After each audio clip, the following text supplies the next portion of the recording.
Hey, this is Daniel from Adorama.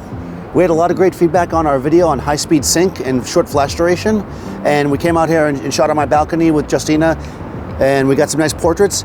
Today we want to talk about the same kind of concepts, but instead of using high-speed sync, we're going to use ND filters to give us more shallow depth of field. Before I go into using the flash and mixing it together, let me just talk about NDs in general. I have my camera set right now in video mode. I'm going to hit record so you guys can see. And I'm at an f2 at a 50th of a second. Of course, the sun just came out. And it's very, very bright. I basically have a white, washed out, completely blown out picture. And I could close down my aperture and that would give me a proper exposure. The only thing is I want the shallow depth of field in this case. So in order to do that, I'm going to use what's called neutral density filters. So I have a Koken system here, which is a system that can go on many different lenses. You essentially get a holder with adapters to your lens size and then filters that drop in. So this is a 3-stop neutral density filter. I'm going to take it and slide it in my lens. That definitely darkens it out, but she's still a ghost in there. So I have another 2 stops right here. So I'm putting a total of 5 stops neutral density. So what the neutral density is going to do is knock down my exposure without changing the color, without making it softer. It's basically just killing light. It's giving me the ability to shoot at the aperture that I want and the shutter speed that I want in whatever lighting situation I happen to be in. And that's telling me that I'm properly exposed. So take a shot, and sure enough, I got a proper exposure. The only thing here is that when you start adding ND to the front of your lens, especially if you're using a DSLR, it becomes darker to look through. So just note that your autofocus could get thrown off, and it's going to be a little bit tougher to manually focus the more of this you add on here.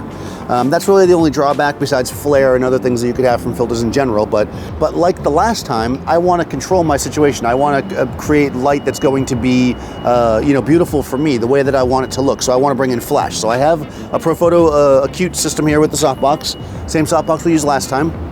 We're going to take the softbox and move it over to Light Justina how we want.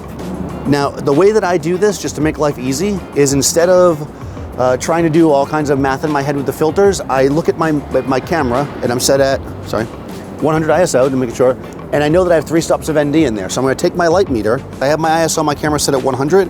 What I'm going to do is I'm going to lower my ISO by 3 stops. That will bring me down to ISO 12. This way, when I make my readings, they're correct to how I have to set my camera. Otherwise, you have to do math every single time you make a change. So now, when I do my flash readings and everything, I'll have the proper exposure. So which actually looks pretty good. So let me set this over into flash mode. 2/50th of a second. Let's take a reading. And I'm getting a 4.5, f4.5. Because I have such a powerful pack, I can't turn it down anymore here. So what I'm going to do is just back up the flash, just to use the inverse square law, back my softbox further back to lower my exposure. What I want to get here is about another 2 stops down, roughly. That's 283. Go a little bit further back.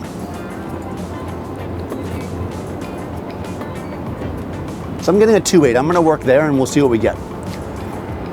So what's going to happen here is the flash exposure, right, is going to be greater than the ambient exposure. So it's going to make my background a little bit dark and moody. I might like that, I might not. If I don't like that, I'll show you what we'll do.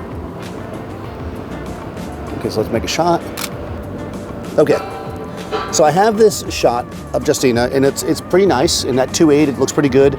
As far as the out of focus background, I don't need to open the lens all the ways up. It's a little bit dark behind her, and I don't necessarily want to go with that mood for this shot. So now, let's say I only have the one ND filter. I do have another one, but let's say I only have the one ND filter in my pocket. What I can do now is I can bring up my ambient light by slowing down my shutter speed. I can't go any faster than the shutter, and I don't need to in this case. So what I'll do is I'll take a stop off my shutter speed. So now I'm at 125 at 2.8. Now the background's brighter. I can also drop down to, let's say, a 60th. We can see what we like.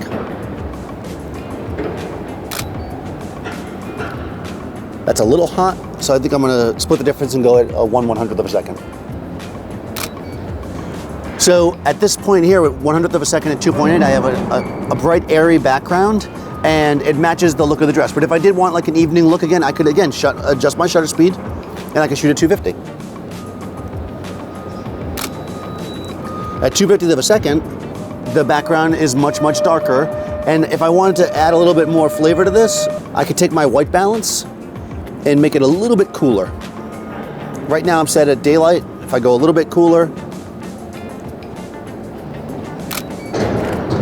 so I went down to 4700 white balance, so about 1,000 degrees cooler. It's giving an overall kind of blue feel to the shot. It's moody because the background's dark, and now she's outside at night. So I have a lot of control here, and I can kind of play with it as I'd like. So that's how you'd use ND filters to control your depth of field. Essentially, we're lowering the amount of light going into the lens. Once we do that, we can open up the aperture to give us more shallow depth of field. And then you can balance your flash with your ambient light to give you the effect that you're looking for. Thanks for watching. Be sure to subscribe to our YouTube channel, and I'll see you next time on set.